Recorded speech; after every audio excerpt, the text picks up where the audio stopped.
Good afternoon everyone. So আজকে সকাল থেকে আমি কোনো ভিডিও দিতে পারিনি, কারণ আজকে একটু কাজের চাপ ছিল। আর এখন বাজে হচ্ছে 1:10 কি 15 হতে যায়। আজকে আমার 12:30টার মধ্যে রান্নাবান্না সব কমপ্লিট হয়ে গেছে। রান্নার একটু চাপ ছিল দেখে সকাল থেকে কোনো ভিডিও করতে পারিনি, কারণ ঘুম থেকে উঠেই ফ্রেশ হয়ে বাসি কাজগুলো করে রান্নার দিকে চলে গেছিলাম। তো ভাবলাম যে আজকে কী রান্না করলাম, চলো সেটাই তোমাদের সাথে শেয়ার করি। আজকে কিন্তু অনেক কিছুই রান্না করেছি আমি, আর ওই রান্নার জন্যই কিন্তু বাকি কোনো কাজই সেরকমভাবে করতে পারিনি। তো চলো কী রান্না করলাম সেটাই তোমাদেরকে দেখাই।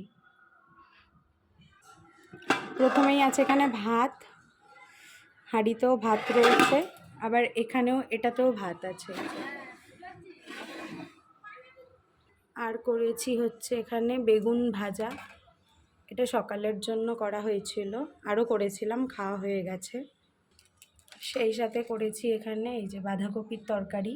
এই বাঁধাকপির তরকারি খেতে সৌরভ আর পাখি ভীষণ ভালোবাসে, তাই আবারও আজকে করলাম।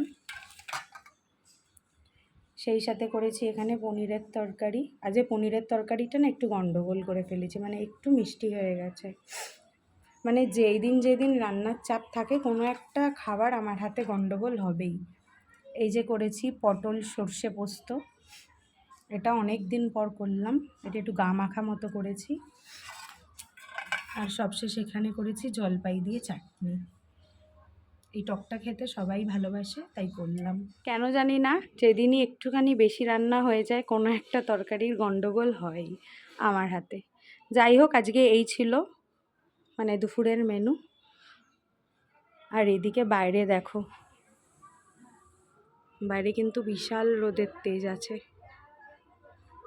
যদিও রাতের দিকে ঠান্ডা লাগে, তবে দিনের বেলায় খুব গরম লাগে খুব।